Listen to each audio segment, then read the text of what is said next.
모든 여러분들이 천만의 완성을 위해서 탄력을 줄 수 있는 메시지를 심화보 목사님께서 전해 주시겠습니다. 목사님 박수로 모시겠습니다. 할렐루야.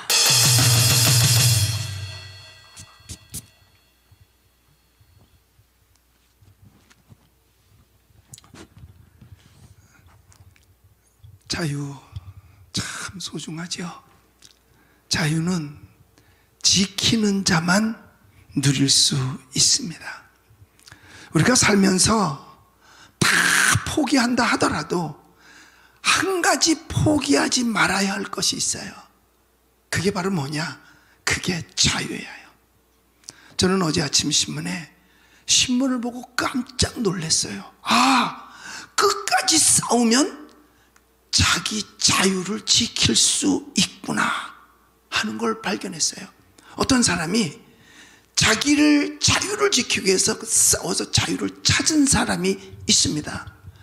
그 신문 타이틀에 보니까 진정한 양심에 따랐다면 그건 정당하다라고 판결을 지으면서 종교가 아닌 개인 신념 병력 거부 첫 인정한 대법원이라고 타이틀이 나온 거예요.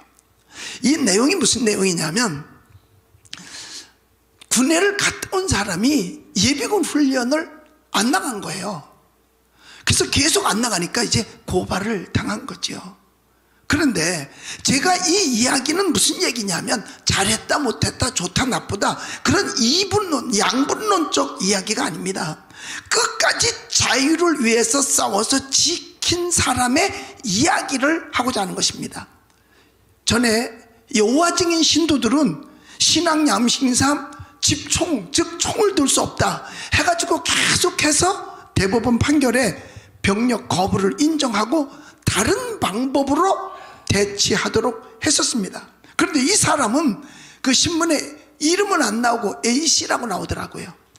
어려서부터 아버지의 폭력성 때문에 아버지를 보면서 나는 절대로 눈꽃만큼도 폭력 같은 건 하지 않아야 되겠다. 그래서 그 스스로가 비폭력 신념주의를 갖게 됐어요. 그러니까 그도 군인은 총 쏘고 그러니까 이것도 폭력이다 생각하고 군대를 안 가려고 했는데 그 자기의 어머니의 간절한 권유로 말미암아 군대를 다녀왔습니다. 그러나 예비군 훈련을 가는데 거기서도 총을 들어야 되는 거야. 더 이상 자기 양심을 속일 수가 없다고 예비군 훈련을 거부한 겁니다. 예비군 훈련 그거 별로 어렵지 않아요. 가서 하루 떼고 오면 되는 거예요. 그래도 그는 자기 양심상 도저히 할 수 없다. 그래서 거부를 하니까 고발을 당해서 계속된 재판 항소심 끝에 결국 국가가 무죄를 선고했습니다. 이유는 뭐냐? 진정한 양심에 따랐다면 정당하다는 거죠. 이 사람은 자기 양심의 자유를 지킨 거죠. 그러니까 지키는 자만 누릴 수가 있는 것입니다. 우리는 이제 내일 모레 3.1 운동의 그 위대한 역사를 기리는 날입니다. 3.1절. 이 3.1 운동의 위대한 우리 민족의 거사는 한 가지예요. 자유를 지키겠다는 거죠. 이 목적 외에는 없었어요. 뭐 잘 먹어야 되겠다, 잘 살아야 되겠다, 잘 입어야 되겠다 그런 거 없었어요. 오직 자유. 우리도 이 날을 기점으로 나라를 사랑한 선조 선배들의 뜻을 받들어서 우리에게 있는 최고의 가치 바로 자유를 지켜야 할 것입니다. 지금 우리는 신앙의 본질인 예배의 자유를 도적맞았습니다. 1년 동안 가짜 정부의 보고와 가짜 언론에 갇혀서 완전히 신앙의 자유, 예배의 자유를 빼앗겨버린 겁니다. 그런데 지난 2월 1일 날 보건복지부 그 방역팀에서 예배 중에는 감염자가 거의 없었다라고 발표했어요. 그렇다면 왜 1년 동안 거짓말로 국민을 속였나? 그러면 이것은 방역을 위한 것이었었는가? 통제를 위한 것이었었는가? 정부와 언론은 밝히고 만약에 잘못되었다면 반드시 사과해야 할 것입니다. 1년 동안 속였으면 당연히 사과해야죠. 그런데 사과하지 않고 있다? 그건 비양심적인 것입니다. 우리가 예배의 자유를 도둑질한 것은 우리가 한국교회가 교회 리더들이 지키지 않았기 때문에 지금 예배의 자유를 도둑질 당한 겁니다. 그러니까 누릴 자격도 없는 것이죠. 제가 들은 얘기입니다. 지난해 8월 달에 정부에서 예배 금지 명령을 내리고 송출하는 사람들 10명만 나와서 송출만 하라, 예배 드리지 말라는 얘기죠. 그런데 그때에 그걸 발표하면서 그것을 담당한 사람들이 만약에 교회가 이 예배를 방해했을 때 들고 일어나면 어떡할까 염려하면서 이란 이안을 내어놓았었답니다.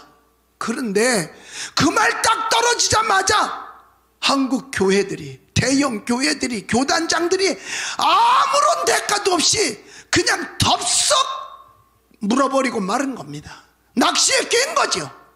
오히려 그것을 내놓은 발의를 한 사람들이 더 놀랬다는 겁니다. 아니, 대한민국 교회가 이렇게 시시했었나? 어떻게 내놓으니까 금방 그걸 덥석 물어? 한국 교회가 이 정도밖에 안 됐는가? 오히려 그들이 더 실망을 했답니다. 어떻게 된 건가요? 이제라도 신앙의 자유의 본질인 예배의 자유를 우리는 지켜야 할 것입니다. 지키는 자만 누릴 수가 있는 것입니다. 양심의 자유도 빼앗겨버리고 말았습니다. 집회 결사의 자유도 지금 다 뺏겨버렸습니다. 그런데 나는 발견했습니다. 자기의 양심의 자유를 지켜서 끝까지 항거했던 젊은이가 마침내 그 자유를 누릴 수 있는 것처럼 자유는 지키는 자만 누릴 수 있다는 것입니다. 표현의 자유도 빼앗겨버렸어요. 풍선에다 삐라를 달라서 날려보내면 그것은 표현의 자유잖아요. 그런데 이것을 법으로 막았죠. 표현의 자유가 없으면 그것은 민주주의라고 할 수 없습니다. 북한에서 무슨 표현의 자유가 있습니까? 중국에 무슨 마음 놓고 표현할 수 있는 표현의 자유가 있습니까? 공산국가는 표현의 자유가 없는 것입니다. 지금 우리가 마음 놓고 표현할 수 없다면 지금 거의 공산주의로 가고 있다고 해도 아니라고 장담 못할 것입니다. 사람들은 그럽니다. 아무리 표현의 자유라도 상황에 맞춰 해야 되는 것 아닌가?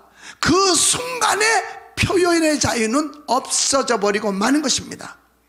또한 거주 이전의 자유도 우리는 빼앗겨 버렸습니다. 우리는 이번 설날에 그것을 경험했습니다. 내가 내 부모 집에 갈 수가 없어요.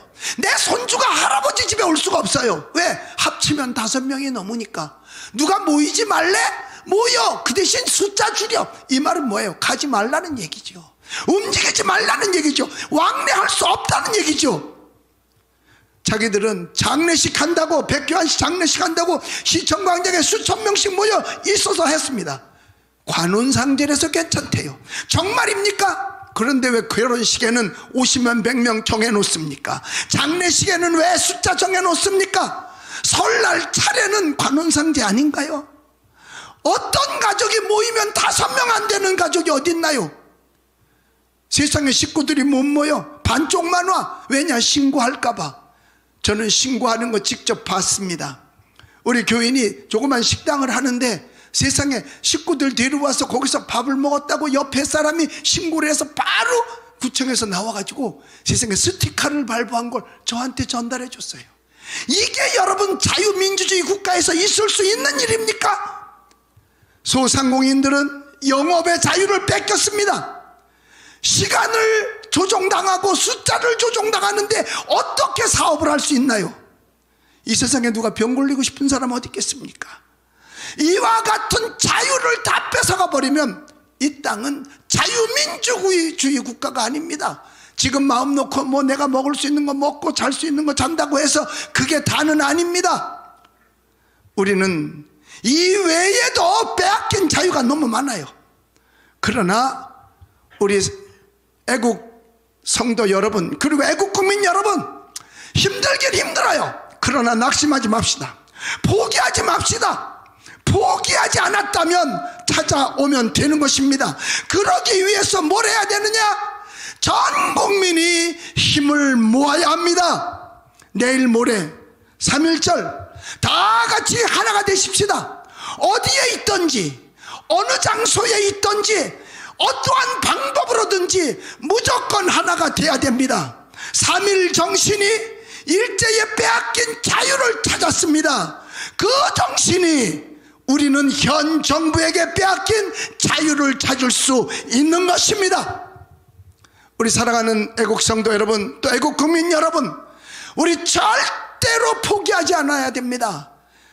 처음에 말씀드린 그 청년이 자기의 양심의 자유를 찾기 위해서 끝까지 투쟁한 것처럼, 항거한 것처럼 우리도 우리의 자유를 지키기 위해서 끝까지 항거하며 이번 3월 1일 날 모두가 함께 힘을 합쳐서 우리 자유를 지키십시다.